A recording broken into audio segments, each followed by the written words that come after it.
In the year 1292, in Venice, Italy, Marco Polo came back from the remote China.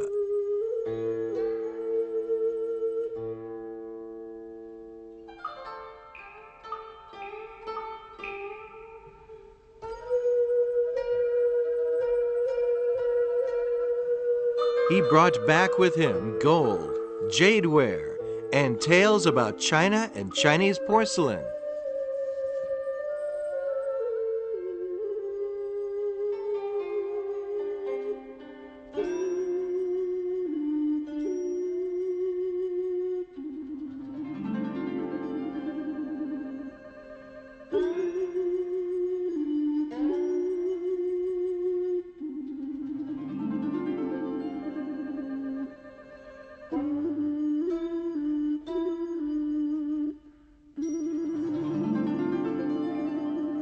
The Yellow River Valley gave birth to ancient Chinese civilization. Pottery also originated here. This marks the incipience of Chinese pottery and porcelain.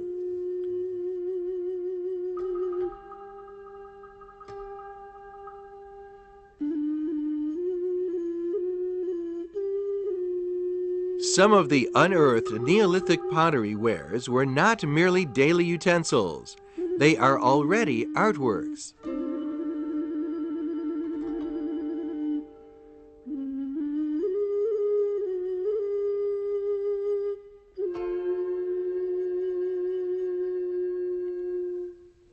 Technology progressed with the development of pottery making. Workers began to notice that shiny glazed spots formed on the surface of the pottery wares where kiln ashes accidentally fell.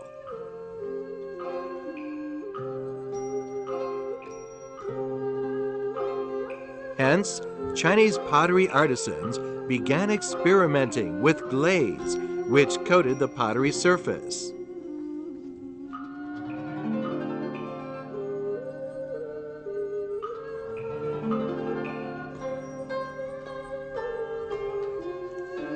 The invention of blue porcelain was a milestone in Chinese pottery and porcelain history, and also marked the maturity of Chinese pottery and porcelain. During the period spanning the 3rd century and 6th century, blue porcelain wares monopolized the pottery and porcelain market. In feudal China, tastes of the emperors often dictated the booming and declining of arts and crafts.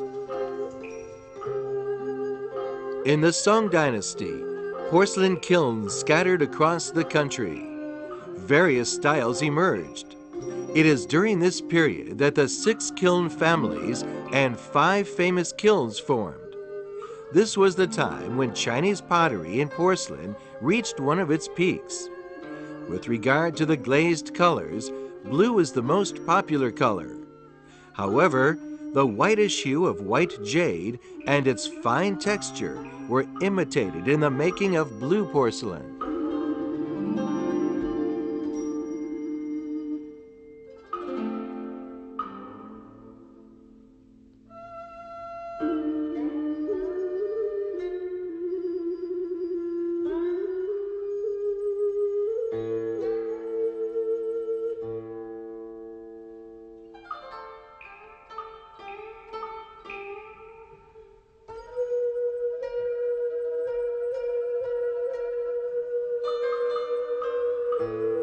Longchuan Dragon Spring Blue Porcelain is the best in the blue porcelain family, noted for its simple, pleasing shape.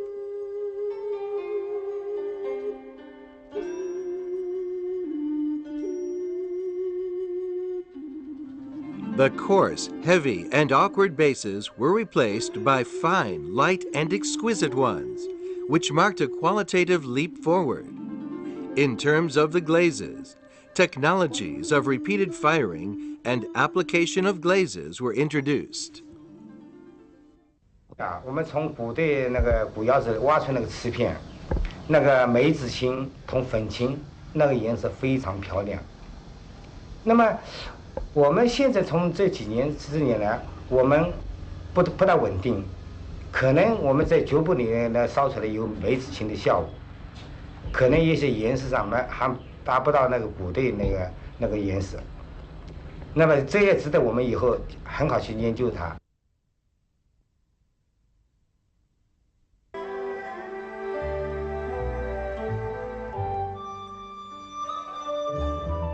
Every piece is well designed with artistic ingenuity. The shape and glaze are combined into an integral one, reflecting the master artisan's artistic attainment.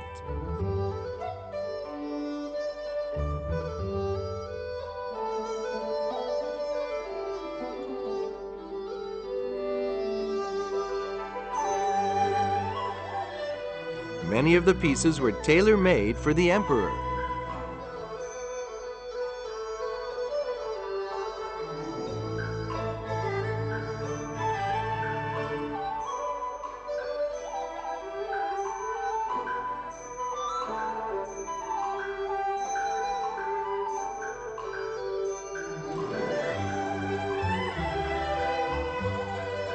What made the kaleidoscopic changes of glaze textures and colors possible? It was kiln transmutation, the technique of the irregular application of glaze. The pieces appear to be the same color before being fired, but they take on various colors after the firing.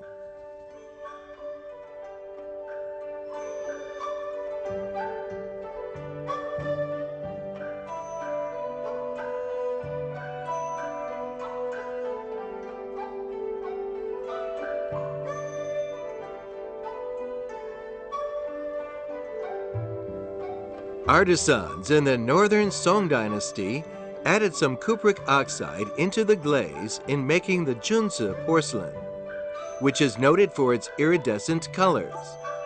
During the firing process, various colors were acquired thanks to the king of the cupric elements responding to the changes in temperatures and pressures. Eternal beauty was thus achieved.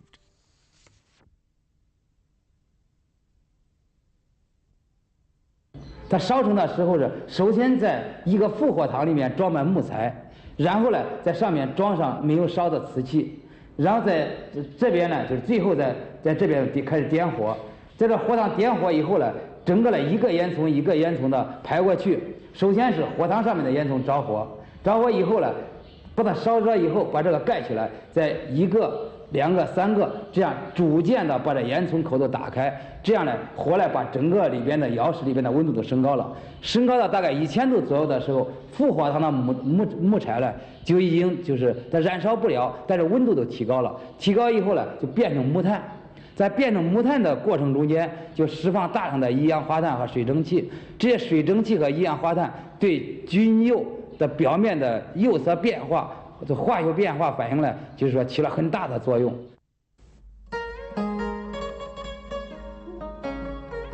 Kiln transmutation cannot be dictated by artisans, but by random chemical reactions. Hence the saying that a real Junzi porcelain piece is acquired from 10 bases. A choice piece is all the more hard to get. It takes courage and tenacity to make Junzi pieces. Artisans smash undesired pieces one after the other and send one batch of bases after another into the kiln until a good piece is achieved. Failure is often the order of the day.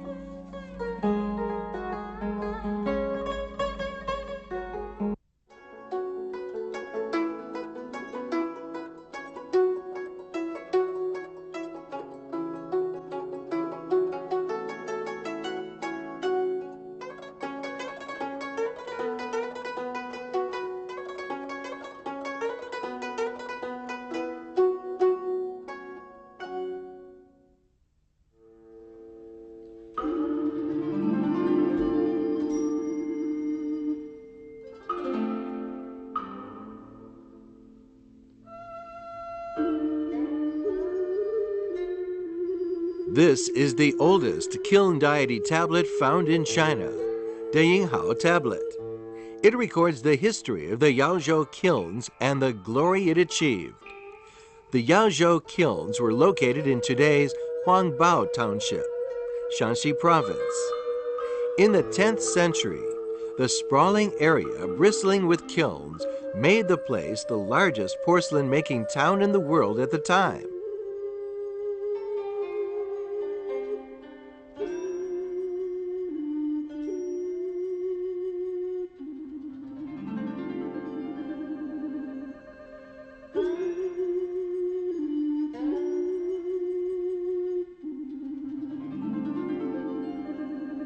With the passage of time, the kilns are long gone, but the relics unearthed here remind us of the past glory of the Yangzhou kilns.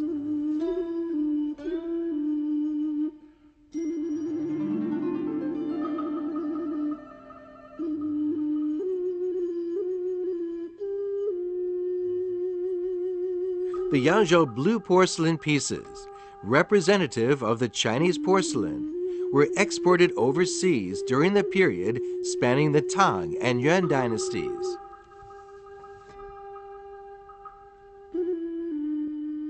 This is a Yaozhou piece fired in the Yuan dynasty for the daily use of ordinary people.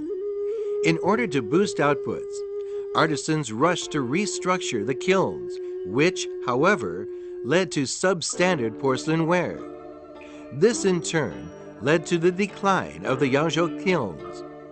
But Jingdezhen in the southern province of Jiangxi rose as a new porcelain-making center, and as a result, many Yangzhou artisans moved there to make a living. This, to a certain extent, powered the rise of Chinese porcelain in the Yuan, Ming, and Qing dynasties.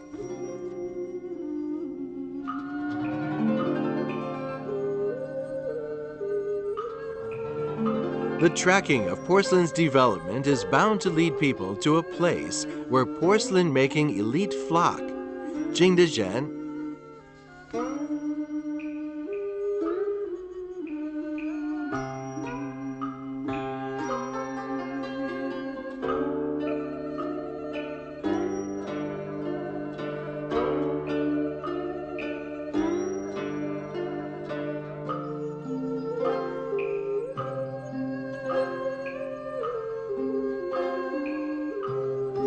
The fame of Jingdezhen porcelain was not known until the Yuan dynasty, when artisans there invented the glaze formula by using China stone and kaolin. This led to higher firing temperatures at which the porcelain wares were finally made.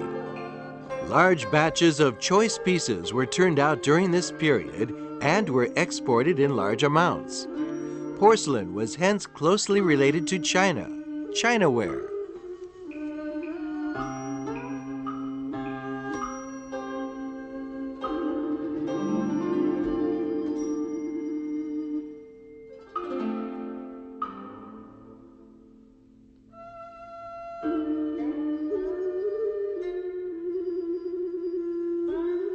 The beautiful blue porcelain embodies Chinese and foreign cultures. This well-known pattern, in fact, did not originate locally, but was introduced into China via Central Asia. The Chinese called it Huijing, which means in Chinese, Muslim blue.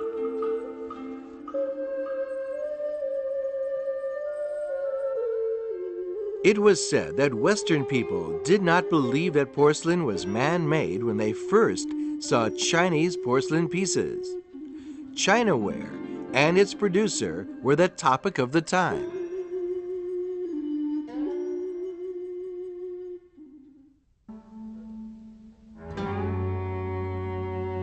Porcelain wares were prone to breaking. The price of the porcelain pieces that had survived long overseas or overland journeys multiplied.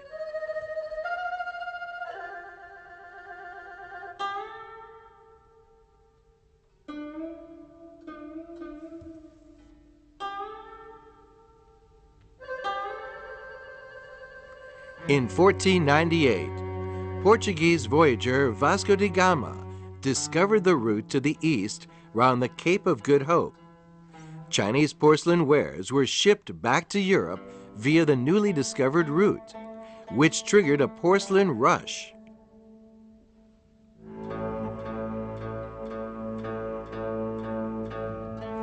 porcelain was a must in many European royal palaces. French emperors, Russian czars, and English kings all requested that chinaware be decorated with royal patterns and be thereby royal utensils. Meanwhile, Chinese porcelain reached another peak in terms of producing techniques. The introduction of enamel from overseas helped render Chinese porcelain all the more colorful. At the same time, artisans were experimenting with a wider range of raw materials. Their efforts eventually paid off by the successful making of a purple pottery pot, which was simple and pleasing in shape but reflected fine tastes.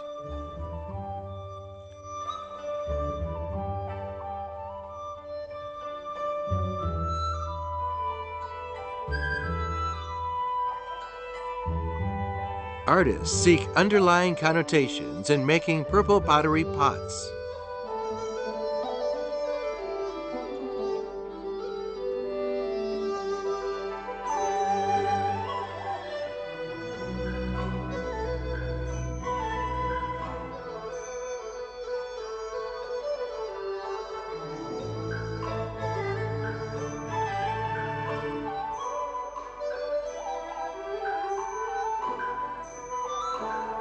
It is the beautiful color and fine texture of purple clay that makes it possible the heartwarming and endearing style of purple pottery pots.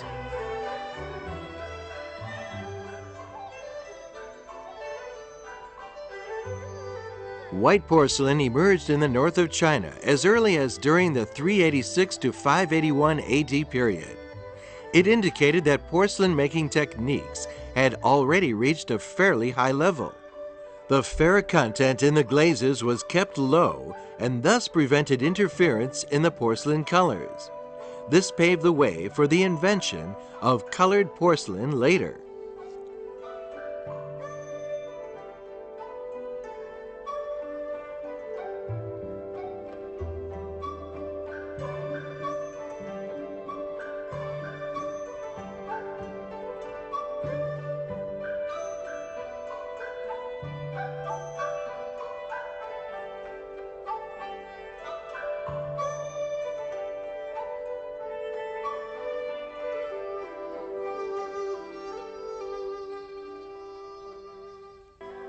Beneath glaze coloring techniques were invented during the period between 618 and 901 AD.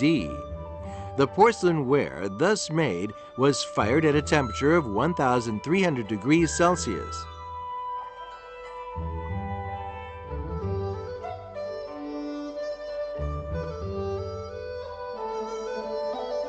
It never discolored because the colors were beneath the glaze.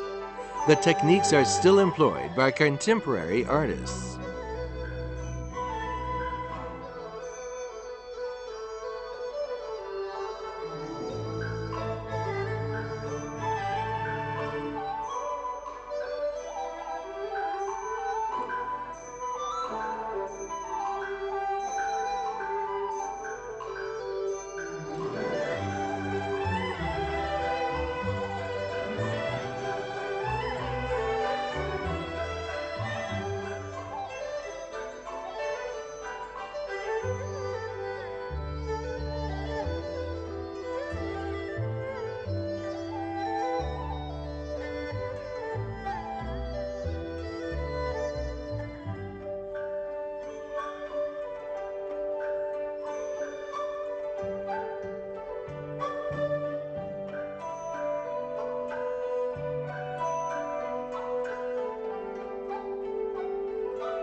Pottery and porcelain decoration came hand in hand with pottery and porcelain wares.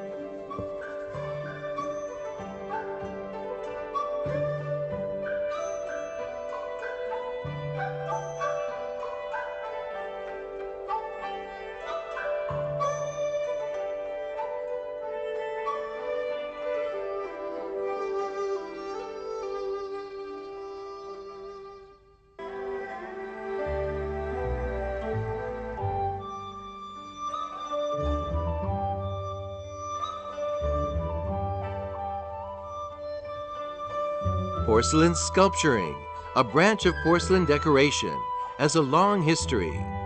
The tricolor pottery porcelain pieces invented in the Tang Dynasty record the prosperity of the period, and the porcelain sculpturing in the Song Dynasty is tersely beautiful.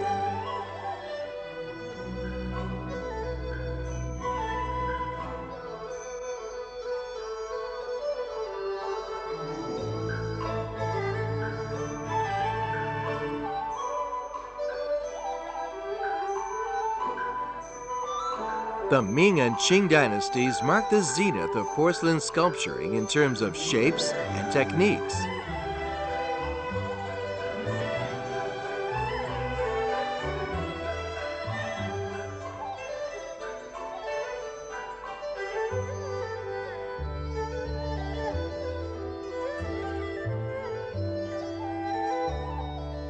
Open work technique was really unique. It is needed in carving complex flower baskets and elaborate patterns.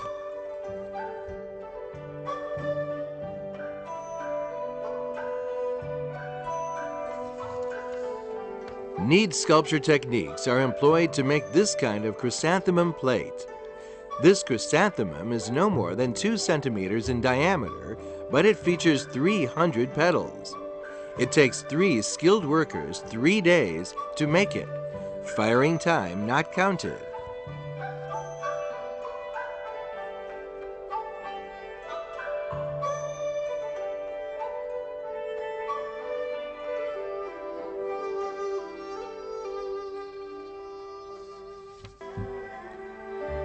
Making porcelain sculpture pieces gives artists a feeling of eternity. Clay keeps changing forms in hands, and eventually a life is created.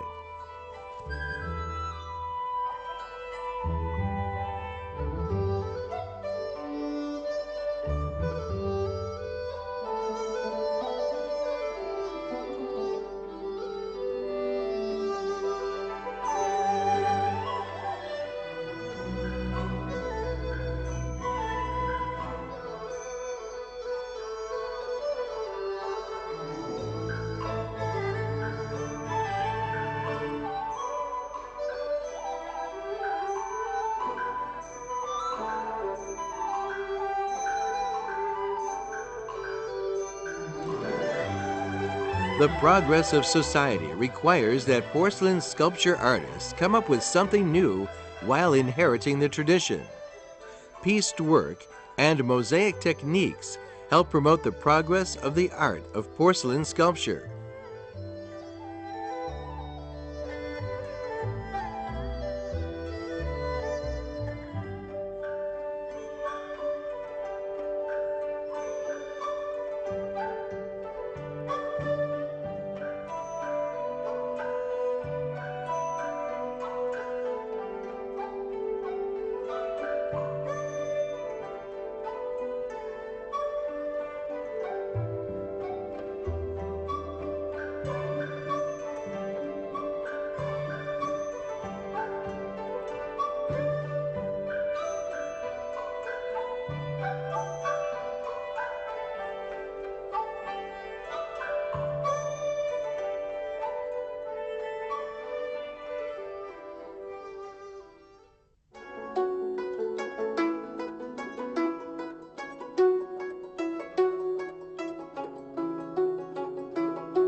In addition, crystal color porcelain was invented in the 1990s, which makes a giant step forward for the art of porcelain making.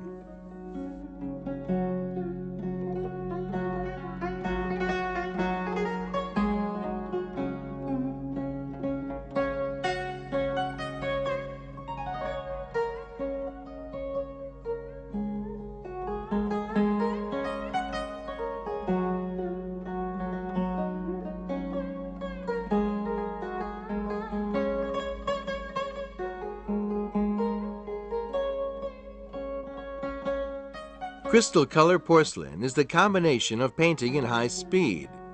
It requires repeated firing and requires very strict standards.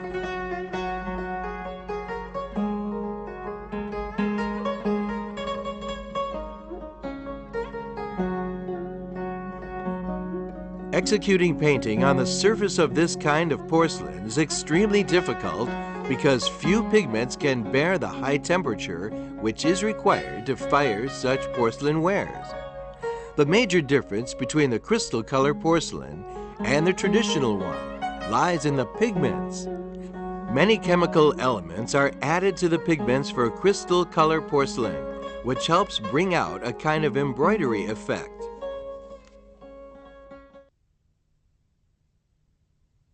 这叫双天剑。这个瓶子呢，首先它是全部手工拉胎拉出来的。在世界上做大瓶的只有我们中国，国外很少做大瓶，因为大瓶做的难度非常高，它就是一块一块的泥啊，逐步拉起来，拉到这么很高。这一个瓶子要画呢，就需要画1年半，从设计是吧到制胎到完成需要2年的光底。这是22条龙，这个大瓶呢就用了亚金技术、仿金技术、精彩技术和优胜彩技术。 这样呢，还用复合技术生产这个大瓶来看呢，难度是非常非常高的，而且一看呢就是皇家气派，这就表示我们中国龙啊它的特点，就是说顶级的，是吧？气质非常好，做工非常精美，而且呢还参考了历代的龙的图案，形成这个新产品。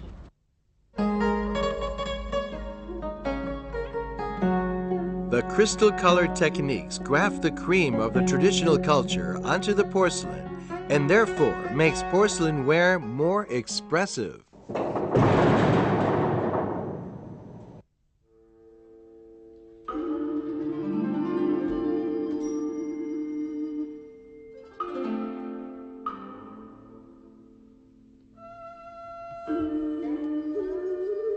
Walking down the streets of Jingdezhen, one cannot help but deplore the fast passage of time.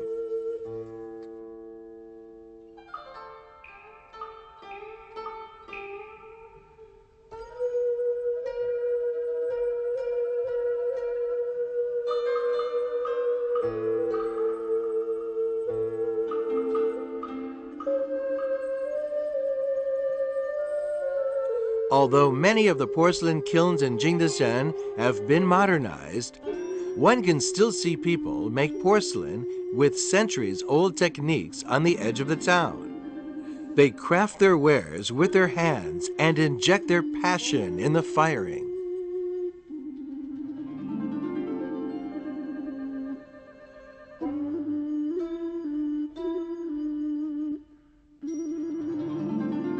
It might be their refusal to use modern machinery in porcelain making that the tradition of the Chinese porcelain has survived and still remains vigorous.